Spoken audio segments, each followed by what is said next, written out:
তাকে খেতে খেতে হঠাৎ মনে হলো, এতদিন ধরে আমি যার বিরুদ্ধে রাগ পুষে রেখেছি সেই ঘরেরই একজন এখন আমার ভেতর ভিন্ন রকম অনুভূতি জাগাচ্ছে। আমি ঠোঁট কামড়ে নিজেকে বোঝালাম, না, ভুলে যেও না, এরা তোমার শত্রু। কিন্তু হৃদয় বারবার বলছিল অন্য কিছু কথা। আরে ভাই, আস্তে ধাক্কা দে, নয়তো ফেটে যাবে। তুই ধীরে সুস্থে কর। খাওয়া শেষ করে সবাই মিলে বসেছিলাম। ছোটরা একদম ঘিরে ধরেছে আমাকে। ওদের নির্দোষ ভালোবাসা আমাকে মুহূর্তের জন্য সব ভুলিয়ে দিল। তখনই বড় বোন পাশে এসে বসল। সে খুব স্বাভাবিক ভঙ্গিতে কথা বলছিল, কিন্তু তার প্রতিটি শব্দ, প্রতিটি দৃষ্টিতে আমি যেন অন্য কিছু খুঁজে পাচ্ছিলাম। মনে হচ্ছিল ওর দৃষ্টি আমার মনের ভেতরের সবকিছু পড়ে ফেলছে। হাই, আমি রাহুল। এবার অনার্স শেষ করলাম। হাতে লম্বা সময় আছে রেজাল্ট আসতে। এখন চারদিকে প্রচণ্ড শীত, আর শীতের দিনে ঘোরাঘুরি করার মজাই আলাদা। তাই ভাবছিলাম কোথাও ঘুরে আসি। আমার পরিচয়টা তো দেওয়া হলো না। আমাদের পরিবারে আমি ছাড়াও আমার আপন এক ভাই এক বোন আছে, আর সৎ দুইটা বোন। আর আছে একজন সৎ মা।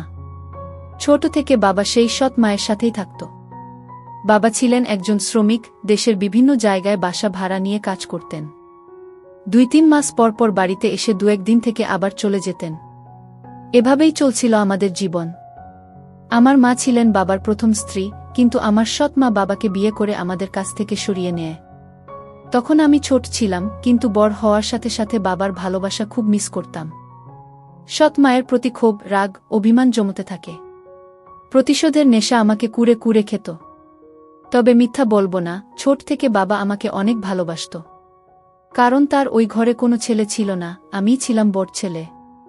সেই টানেই মাঝে মাঝে বাবার কাছে যেতাম। এভাবেই বছর কেটে গেল। আমি বড় হতে হতে এখন অনার্স শেষ করলাম। কিন্তু আমার প্রতিশোধ এখনও বাকি। যেভাবেই হোক কিছু একটা করতেই হবে, এই ভাবনায় দিন কাটছিল। তখনই বাবার ফোন এলো। তিনি তখন যশোরে ছিলেন। বললেন, তোর তো এখন পরীক্ষা শেষ, কয়েকদিনের জন্য ঘুরে যা এখানে। কথাম তো ব্যাগ গুছিয়ে বাসে উঠলাম। বিকেল গড়িয়ে পৌঁছালাম যশোরে। দেখলাম বাবা আমার জন্য দাঁড়িয়ে আছে। সোজা তাদের বাসায় নিয়ে গেল। ছোট্ট 2 রুমের ভাড়া বাসা, মাত্র 1000 টাকার ভাড়া। আমি যেতেই সৎ মা বলল, কেমন আছিস বাবা? তোকে তো এখন বিয়েই দেওয়া যায়। ও আমি কখনো তাকে মা বলিনি, সবসময় তুমি করেই বলতাম। বোনগুলো আমাকে পেয়ে খুব খুশি হলো। দাদা, দাদাগি বলে ডাকতে লাগল। ডাকটা শুনতে ভালো লাগলেও বুকের ভেতর জমে থাকা রাগ তাদের হাসির আড়ালে লুকিয়েছিল। তবু মুখে স্বাভাবিক ভান করলাম। কিন্তু বড় বোনকে দেখে হঠাৎ আমার ভেতর অন্যরকম এক ঝড় বয়ে গেল। এত সুন্দর সৎ বোন আছে আমার, আমি কল্পনাও করিনি। তার চোখমুখে শান্ত সৌন্দর্য, গায়ের রং ফর্সা, কথা বলার ভঙ্গি এমন কোমল যে আমার প্রতিশোধের আগুনের ভেতর এক অদ্ভুত টান কাজ করতে লাগল। সন্ধ্যায় সবাই মিলে খাওয়া হলো। বাবা খেয়ে শুয়ে পড়ল, সৎ মা ছোট বোনদের নিয়ে ব্যস্ত হয়ে গেল। খাওয়ার পর আমি বারান্দায় দাঁড়িয়ে শীতের হাওয়া খাচ্ছিলাম। তখনই বড় বোন এসে পাশে দাঁড়াল, হাতে এক গ্লাস গরম দুধ। বল, তুমি ঠান্ডা লাগাচ্ছ না তো? এই নাও দুধটা খাও। আমি তার দিকে তাকিয়ে রইলাম। দুধটা নিতে গিয়ে হালকা করে তার আঙুল ছুঁয়ে গেল আমার হাতে, বুকের ভেতর ধক করে উঠল। সে মুচকি হেসে বলল, দাদা, তুমি না আসলে আমাদের একদম একা লাগে। আমি কোনো জবাব দিলাম না, শুধু মাথা নাড়লাম। মনে মনে নিজেকে বোঝালাম, না রাহুল, ভুলে যাস না, এরা তোর শত্রু। কিন্তু কেন জানি মনটা আলগা হয়ে যাচ্ছে। সেই রাতে আমি বুঝলাম, এই বাসায় আমার প্রতিশোধ যেমন লুকিয়ে আছে, তেমনি আছে এক অদ্ভুত আকর্ষণ, যা আমাকে কাঁপিয়ে দিচ্ছে প্রতিটি মুহূর্তে। রাত বাড়ছিল, ছোটরা ঘুমিয়ে পড়েছে, বাবা আর সৎ মাও নিজেদের ঘরে চলে গেছে। আমি শুয়ে আছি, কিন্তু চোখে ঘুম আসছে না। মাথার ভেতর বারবার ঘুরছে প্রতিশোধের কথা। এই ঘর, এই মানুষগুলোই আমাকে আমার বাবার কাছ থেকে সরিয়ে দিয়েছে। আমি শত্রুর মাঝেই আছি, অথচ মনটা বারবার নরম হয়ে যাচ্ছে। ঘরের কোণে হালকা আলো জ্বলছিল। হঠাৎ লক্ষ্য করলাম দরজার কাছে কেউ দাঁড়িয়ে। তাকিয়ে দেখি বড় বোন। হাতে এক গ্লাস পানি নিয়ে আসতে বলল, তুমি কি ঘুমাওনি এখনো? এত রাতে একা জেগে আছো কেন? আমি একটু হেসে বললাম, ঘুম আসছে না। সে এগিয়ে এসে গ্লাসটা দিল। আঙুল ছুঁয়ে গেল আবার, বুকের ভেতর কেমন করে উঠল। সে মৃদু স্বরে বলল, তুমি এসেছ বলে বাসাটা কেমন যেন পূর্ণ লাগছে। ছোটরা সারাদিন খুশিতে মেতে আছে। আমি কিছু না বলে তাকিয়ে রইলাম তার চোখের দিকে। মনে হচ্ছিল ওই চোখে কোনো অজানা রহস্য লুকিয়ে আছে। সে হঠাৎ হেসে ফেল, সেই হাসি এত নিখাদ, অথচ আমার ভেতরে যেন অদ্ভুত অশান্তি জাগিয়ে তুল। আমি মুখ ফিরিয়ে নিলাম, কিন্তু মনের ভেতর দোলাচল থামছিল না। প্রতিশোধের আগুন আমাকে শক্ত করে রেখেছে, অথচ এই মেয়েটি আমাকে দুর্বল করে দিচ্ছে প্রতিটি মুহূর্তে। আমি বোঝাতে চাইছিলাম না, কিন্তু সত্যি বলতে সেই মুহূর্তে তার উপস্থিতি আমার একাকিত্ব ভেঙে দিচ্ছিল। সে পাশে বসে নরম স্বরে বল, দাদা, তুমি না থাকলে আমাদের কতটা শূন্য লাগে জানো? আমি শুধু চুপ করে রইলাম। শব্দ বের হলো না মুখ দিয়ে। ঘরের ভেতর নিস্তব্ধতা, শুধু দুজনের নিঃশ্বাসের শব্দ। অন্ধকারের ভেতর সেই নিস্তব্ধতা যেন আরও ঘনিয়ে আসছিল। মনে হচ্ছিল এই বাসার প্রতিটি দেয়াল এখন আমার শত্রু নয়, বরং কোনো অদ্ভুত খেলায় আমাকে জড়িয়ে নিচ্ছে। চোখ বন্ধ করলাম, কিন্তু মন খুলতে পারলাম না। একদিকে প্রতিশোধ, অন্যদিকে এক অচেনা টান, এই দ্বন্দ্বের ভেতরেই রাতটা কেটে গেল। ভোরের দিকে ঘুম এলেও খুব বেশি সময় টিকল না। মোরগ ডাকার শব্দে চোখ খুলতেই দেখি জানালা দিয়ে হালকা আলো ঢুকছে। বাসাটা ছোট হলেও সকালের কোলাহলে ভরে উঠেছে। ছোটরা দৌড়াদৌড়ি করছে, সৎমা রান্নাঘরে ব্যস্ত। আমি শুয়ে শুয়েই সব শুনছিলাম। মনে হচ্ছিল সারা রাতের দ্বন্দ্ব এখনও মাথার ভেতর ঘুরছে। প্রতিশোধের আগুন আমাকে শক্ত করে ধরে রেখেছে, কিন্তু সেই সাথে বর বোনের উপস্থিতি যেন অদ্ভুতভাবে মনকে দুর্বল করে দিচ্ছে। কিছুক্ষণ পরেই সে ঘরে ঢুকল। হাতে চায়ের কাপ, মৃদু হেসে বল, দাদা, ওঠো, তোমার জন্য চা এনেছি। তার কণ্ঠস্বর ছিল কোমল, অথচ সেই কোমলতাই যেন আমার বুকের ভেতর ঝড় তুলছিল। কাপটা নিতে গিয়ে আবারও হাত ছুঁয়ে গেল। আমি চোখ সরিয়ে নিতে চাইলাম, কিন্তু পারলাম না। তার হাসি, তার চোখ, সবকিছুতেই এক ধরনের অদ্ভুত আকর্ষণ কাজ করছিল। খেতে খেতে হঠাৎ মনে হলো, এতদিন ধরে আমি যার বিরুদ্ধে রাগ পুষে রেখেছি, সেই ঘরেরই একজন এখন আমার ভেতর ভিন্ন রকম অনুভূতি জাগাচ্ছে। আমি ঠোঁট কামড়ে নিজেকে বোঝালাম, না, ভুলে যেও না, এরা তোমার শত্রু।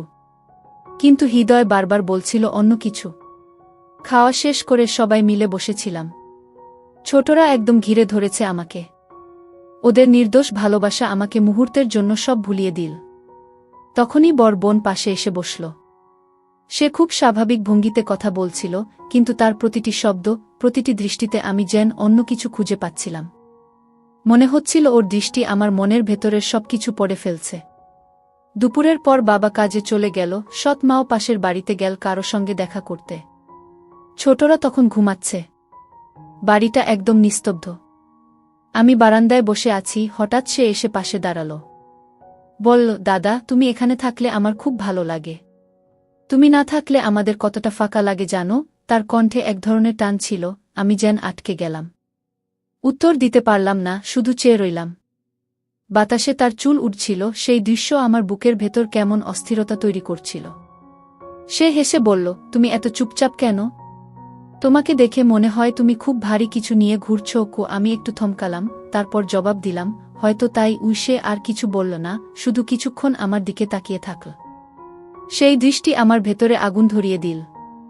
মনে হচ্ছিল আমি প্রতিশোধ ভুলে যাচ্ছি, অথচ ভুলতে চাই না। বিকেলে আমরা একসাথে বাজারে গেলাম। ছোট শহরের রাস্তা, চারদিকে শীতের কুয়াশা, আর সেই কুয়াশার ভেতর দিয়ে তার সাথে পাশাপাশি হাঁটা আমার কাছে যেন এক অদ্ভুত অভিজ্ঞতা হয়ে গেল। সে মাঝে মাঝে এমনভাবে তাকাচ্ছিল, মনে হচ্ছিল তার চোখে লুকানো কোনো গোপন কথা আছে, যা সে বলতে পারছে না। আমারও ভেতরে ভেতরে এক অদ্ভুত রোমাঞ্চ কাজ করছিল। রাতে সবাই খাওয়া শেষে আবার ঘুমাতে গেল। আমি বারান্দায় বসে আছি। শীতের হাওয়ায় কাঁপছিলাম, হঠাৎ সে এসে গায়ে একটা শাল জড়িয়ে দিল। আমার গলা শুকিয়ে গেল। আমি কিছু বললাম না, শুধু তাকিয়ে রইলাম তার দিকে। সে ধীরে বলল, তুমি সবসময় এত একা একা কেন থাকো? চাইলে আমাকে সবকিছু বলতে পারো। আমি মুচকি হেসে বললাম, সব কথা বলা যায় না। সে মাথা নিচু করে দাঁড়িয়ে রইল। সেই নীরবতা আমার বুকের ভেতর যেন অন্যরকম উত্তেজনা জাগিয়ে তুল। মনে হচ্ছিল এ বাড়িতে আমি যতদিন থাকব, ততদিন আমার প্রতিশোধ আর টানের দ্বন্দ্ব আরও বাড়বে। পরের দিন সকালে ঘুম থেকে উঠে দেখি ছোটরা স্কুলের জন্য প্রস্তুত হচ্ছে। বাসাটা হালকা রোদের আলো ভরে উঠেছে। আমি বারান্দায় দাঁড়িয়ে আছি, মাথায় হাজার চিন্তা, প্রতিশোধ, রাগ, আর সেই অদ্ভুত টান। হঠাৎ বর বোন পাশে এসে দাঁড়ালো, হাতে এক প্লেট নাশতা। বলল, দাদা, তুমি খেয়েছ কি? আমি শুধু হালকা মাথা নাড়লাম। সে বসে আমার পাশেই চুপচাপ প্লেটটা রাখল। হাওয়ার স্পর্শে তার চুল হালকা নড়ল, আমার ভেতরের অস্থিরতা আরও বেড়ে গেল। কথা বলার মধ্যে নেই, কিন্তু তার উপস্থিতিই যেন এক অদ্ভুত শক্তি হয়ে আমার ভেতর ঢুকছিল। আমি চেষ্টা করলাম নিজেকে স্থির রাখতে, মনে মনে বললাম, না রাহুল, ভুলে যাস না, এরা তোর শত্রু। কিন্তু প্রতিটি মুহূর্তে সে হাসল, একটু এগিয়ে এসে বলল, দাদা, তুমি কি জানো আমি তোমাকে দেখে কত শান্তি পাই? আমি কানে শোনা মতো ভঙ্গি প্রকাশ করলাম না, শুধু তাকিয়ে রইলাম। তার চোখে এক অদ্ভুত কোমলতা, যা আমার প্রতিশোধের আগুনের ভেতর একটা নতুন আগুন ধরিয়ে দিল। দুপুরে বাজার থেকে ফিরে সবাই খাবারের জন্য ব্যস্ত। আমি আর সে ঘরে একটু দেরি করে রইলাম। ছোটরা বাইরে খেলছে। আমি পাশের চেয়ারে বসে বই পড়তে চেয়েছিলাম, কিন্তু চোখ বারবার তার দিকে ঘুরে। সে হেসে বলল, দাদা, তুমি এত একা একা কি করছো? আমি শুধু হেসে বললাম, কিছু না। সে কাছে এসে বসে হঠাৎ হাত দিয়ে আমার হাতটা স্পর্শ করল। বুকের ভেতর অদ্ভুত একটা ধাক্কা, হৃদয় যেন থমকে গেল। আমি চেষ্টা করলাম চোখ নামাতে, কিন্তু পারলাম না। রাত গড়িয়ে এলো। সবাই ঘুমিয়ে গেছে। আমি বারান্দায় বসে আছি। হঠাৎ সে এসে পাশে দাঁড়ালো, হাতে শীতের শাল। আমাকে ঢেকে দিয়ে বলল, দাদা, ঠান্ডা লাগছে। আমি কিছু বললাম না, শুধু তাকিয়ে রইলাম। সে একটু হাসল, তারপর চুপচাপ বসে রইল। রাতের নিস্তব্ধতা, হাওয়ার শব্দ, আর তার পাশে বসার স্পর্শ, সব মিলিয়ে আমার মন ভেঙে গিয়েছে, কিন্তু একই সঙ্গে এক অদ্ভুত রোমাঞ্চ সৃষ্টি হয়েছে। মনে হচ্ছিল আমি প্রতিশোধ আর টানের মধ্যে ফাঁদে পড়েছি। একদিকে বাবা ও সৎ মায়ের জন্য প্রতিশোধ, অন্যদিকে তার সঙ্গে কাটানো ছোট ছোট মুহূর্ত, চোখে চোখ রাখার খেলা, নীরব স্পর্শ, সব মিলিয়ে একটি নতুন আবহ তৈরি করছে। আমি জানি এই বাসায় প্রতিটি দিনই আমাকে নতুন দ্বন্দ্বের মধ্যে ফেলবে, আর আমি নিজেকে আর সামলাতে পারব না। সকালে ঘুম থেকে উঠে দেখি ছোটরা বাইরে খেলা করছে। বাবা এখনো কাজে, সৎ মা রান্নাঘরে ব্যস্ত। আমি বারান্দায় দাঁড়িয়ে শীতের হাওয়া খাচ্ছি। তখনই বড় বোন এসে পাশে দাঁড়ালো, হাতে নাশতার প্লেট। বলল, দাদা, খেয়েছ কি? আমি হেসে মাথা নাড়লাম। সে বসে পাশে চুপচাপ প্লেটটা রাখল। হাওয়ার স্পর্শে তার চুল হালকা নড়ল। বুকের ভেতর অদ্ভুত উত্তেজনা, টান আর দ্বন্দ্ব জাগল। কথার মধ্যে নেই, কিন্তু তার উপস্থিতিই যেন আমার মনকে আটকে রাখল। খাওয়ার পর সে বই নিয়ে এল। বলল, দাদা, যদি চাও আমি তোমাকে একটু গল্প পড়ে শোনাই। আমি অবাক হয়ে দেখলাম, চোখে কোনো চাপ নেই, শুধুই কোমলতা। সে পড়তে শুরু করল। প্রতিটি শব্দ আমার হৃদয়কে অদ্ভুতভাবে স্পর্শ করছিল। চেষ্টা করলাম মনোযোগ বইয়ের পৃষ্ঠায় রাখার, কিন্তু চোখ বারবার তার দিকে ফিরে যাচ্ছিল। মাঝে মাঝে তার চোখে চোখ পড়ল। আমি নিজেকে আটকাতে চাইলাম, কিন্তু থামতে পারলাম না। প্রতিটি হাসি, চোখের খেলা, এমনকি হালকা স্পর্শ মনে হচ্ছিল এক ধরনের রহস্যময় রোমাঞ্চ সৃষ্টি করছে। দুপুরে বাজার থেকে ফেরার সময় আমরা একসাথে হাঁটছিলাম। ছোট শহরের সরু রাস্তা, চারপাশে কুয়াশা, আর সেই কুয়াশার ভেতর তার উপস্থিতি। মাঝে মাঝে তার দিকে তাকাতে গেলাম। সে হেসে বলল, দাদা, তুমি কি জানো তোমাকে পাশে পেলে ঘরটা কত উষ্ণ হয়ে যায়? আমি কিছু বললাম না, শুধু তাকিয়ে রইলাম। মনে হচ্ছিল আমি এক অদ্ভুত জালে আটকা পড়েছি, প্রতিশোধ, টানাপোড়েন, রোমাঞ্চ সব একসাথে। রাত যখন নেমে এলো, সবাই ঘুমিয়ে গেছে। ঘরে নিস্তব্ধতা, শুধু জানালা দিয়ে হালকা বাতাস ঢুকছে। আমি বারান্দায় বসে আছি। হঠাৎ সে এসে পাশে দাঁড়ালো, শীতের শাল জড়িয়ে দিল।